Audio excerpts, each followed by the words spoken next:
नमस्कार मित्रों, स्वागत है आपका फिर से जेडएक्स न्यूज में।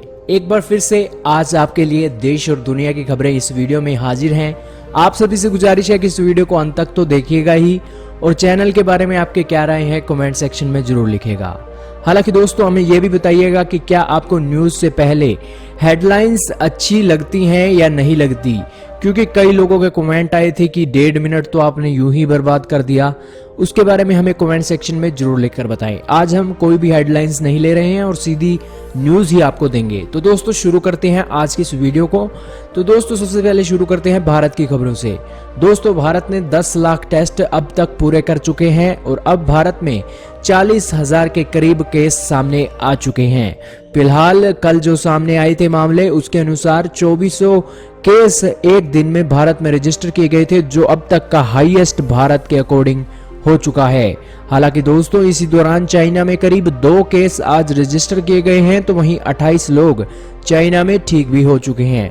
वहीं दोस्तों इसी के साथ चलते हैं अगली बड़ी खबर पर।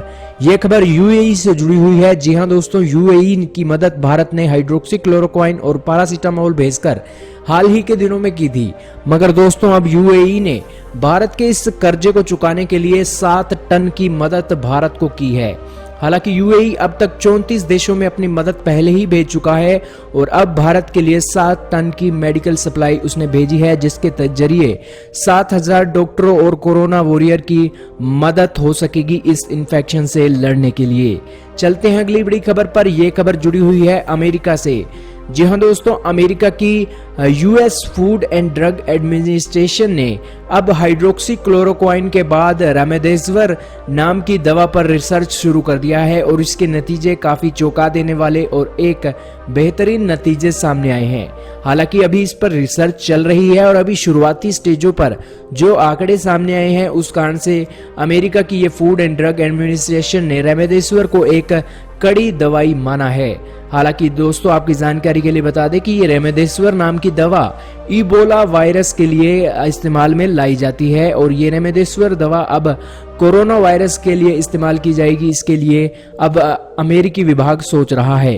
परंतु दोस्तों अभी जो हाल ही में रिसर्च सामने आई थी उसमें यह पता लगा था कि 15 दिनों में जो कोरोना वायरस को लेकर रिकवरी होती है वो 15 दिनों के टाइम पीरियड को इसने घटाकर 11 दिनों तक ला दिया है। हालांकि जो आदमी 15 दिनों तक रिकवर होते थे वो अब 4 दिन पहले ही रिकवर हो जा रहे हैं और अब कोरोना वायरस से रिकवरी में सिर्फ 11 दिन लग रहे हैं अगर उन मरीजों को रेमडेसिविर नाम की दवा दी जा रही है तो। हालांकि दोस्तों अभी इस पर यह साफ नहीं हुआ है कि ये दवा उन क्रिटिकल पेशेंट को देने के बाद मौतों का आंकड़ा कितना है, जिस कारण से अभी ये रिसर्च अधूरी है। और अभी अमेरिका के बाद नई बात तो ये है कि भारत भी अब इस रेमडेसिविर नाम की इस दवा पर क्लिनिकल ट्रायल भारत में शुरू करने जा रहा है। चलते हैं अगली बड़ी खबर पर। यह खबर मुंबई से जुड़ी हुई है। जी हां दोस्तों, मुंबई को आज पहली मोबाइल टेस्टिंग बस मिल गई है और दोस्तों ये मोबाइल टेस्टिंग बस कोरोना को लेकर टेस्ट तो करेगी ही, इसी के साथ टेस्टिंग किट के साथ साथ एक्सरे फैसिलिटी भी इस मोबाइल टेस्टिंग बस में शामिल की गई है, ताकि भारत के महाराष्ट्र के जितने भी स्लम एरिया हैं वहां पर ये टेस्टिंग बस अपनी सुविधाओं के जरिए वहां के स्लम एरिया के लोगों की जांच में मदद कर सके और एक बेहतर नतीजों के लिए एक फास्ट मूविंग बस का प्रयोग किया जा रहा है। हालांकि दोस्तों ये मेड इन इंडिया की बस है और भारत को गर्व करने की जरूरत है, क्योंकि भारत की कृष्णा डायग्नोस्टिक और आईआईटी एल्यूमिनी काउंसिल ने इस बस को बनाया है। और दोस्तों महाराष्ट्र की बीएमसी ऐसी और बसों को बनाने के ऊपर सोच रही है और बहुत जल्द इसका ऑर्डर भी जो बड़ी फर्मों को दे सकती है। चलते हैं अगली बड़ी खबर पर। यह खबर चाइना से जुड़ी हुई है। दोस्तों चाइना अब रिसर्च कर रहा है कि इस वायरस से कैसे निपटा जाए। हालांकि ये वायरस चाइना ने पूरी दुनिया को दे दिया था और न ही अपनी कोई दवाइयों के बारे में इसने रिसर्च पूरी दुनिया के सामने रखी थी कि कैसे हमने 80,000 के करीब लोग अपने चाइना में ठीक कर दिए। हालांकि दोस्तों चाइना ने अपने जो लोग ठीक किए थे उनको कोई ना कोई दवा तो दी ही होगी, परंतु दोस्तों चाइना ने उसके बारे में कुछ भी नहीं बताया है कि हमने इस दवा से अपने मरीजों को ठीक किया है।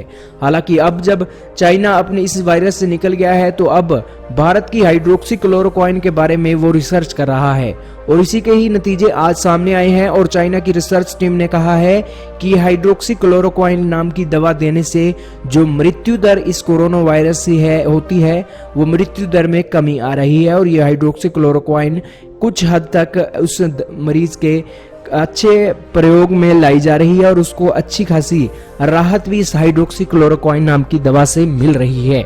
वहीं दोस्तों चलते हैं अगली बड़ी खबर पर। यह खबर भी चाइना से जुड़ी हुई है। दोस्तों चाइना पर अलग ही थ्योरी सामने आ रही है और अमेरिका की खुफिया एजेंसियों के जिस इन्वेस्टिगेशन के ऊपर जो थ्योरी के ऊपर काम कर रहे हैं उसका खुलासा आज हुआ है।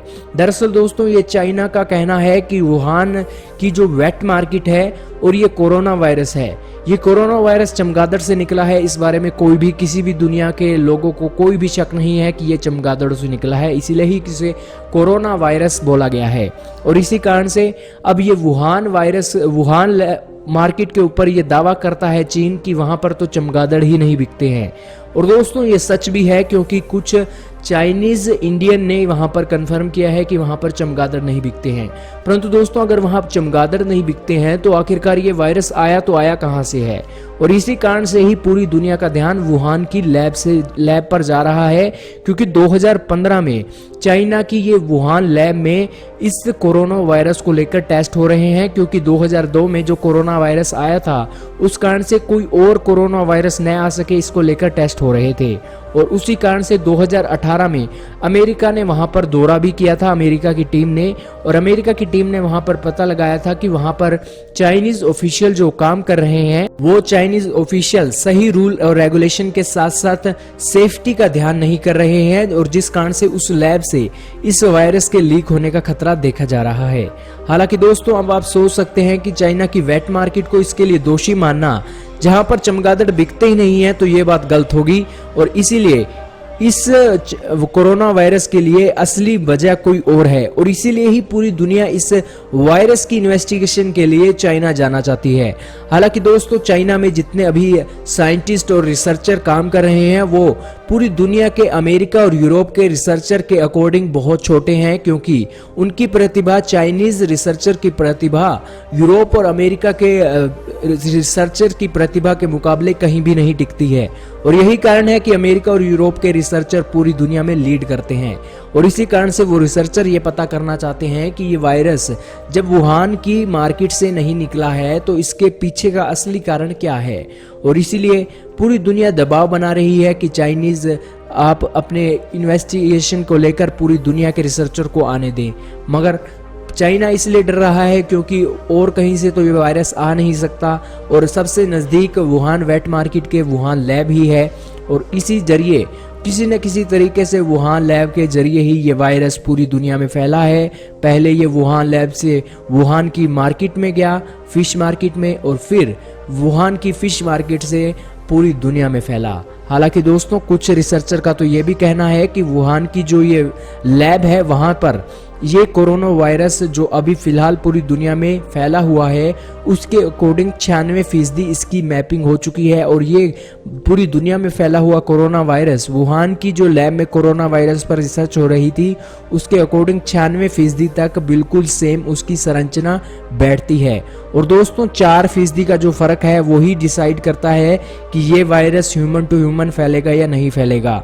और दोस्तों ये 4% उस कोरोना वायरस को उस दूसरे जानवर से मिला है जिस जानवर से ये ह्यूमन टू ह्यूमन अब कनेक्शन बिठा रहा है और पूरी दुनिया में फैला है। और दोस्तों ये 4% जिस जानवर से मिला है वो वुहान की वेट मार्केट से ही मिला है और इसीलिए ही रिसर्चर चाहते हैं कि वुहान की वेट मार्केट में जाकर पता लगाया जा सके कि वो जानवर कौन सा है जहां पर ये वायरस ह्यूमन टू ह्यूमन फैलने के लिए उसको 4% 96% से मिला है और ये वायरस इतना खतरनाक बन गया है। और दोस्तों अब ये जो थ्योरी सामने आ रही है उसमें साफ हो गया है कि ये वायरस सिर्फ और सिर्फ मैन मेड ही है क्योंकि ये 96 और 4% का जो कनेक्शन बैठा है उस हिसाब से ये नेचुरल किसी भी तरीके से नहीं लगता है। चलते हैं अगली बड़ी खबर पर। यह खबर रशिया से जुड़ी हुई है। जी हाँ दोस्तों, रशिया ने पूरी दुनिया में अब दूसरे नंबर का स्थान प्राप्त कर लिया है नए केसों के सामने आने के बाद। जी हाँ दोस्तों, सबसे पहले नंबर पर अमेरिका है, जहां पर 30 से 35 हजार की संख्या में एक दिन में केस आ रहे हैं। तो वहीं अब रशिया में 9,600 केस एक दिन में सामने आए हैं और पूरे यूरोप को छोड़कर आज रशिया दूसरे नंबर पर आ गया है पूरी दुनिया में नए केसों के मामले में। हालांकि अभी केसों की संख्या रशिया में 1,24,000 को पार कर चुकी है, लेकिन ऐसा लग रहा है कि पूरी दुनिया में दूसरी सुपर पावर होने के बाद दूसरे नंबर पर सबसे ज्यादा प्रभावित देश अगर कोई होगा तो वो रशिया ही होगा। वहीं दोस्तों, आपकी जानकारी के लिए बता दें कि रशिया में हुई रिसर्च के अनुसार रशियन रिसर्चर्स का कहना है कि मॉस्को में 50 लोगों में से एक व्यक्ति को अब तक कोरोना हो चुका है और इसके लिए उनको संभलने की जरूरत है।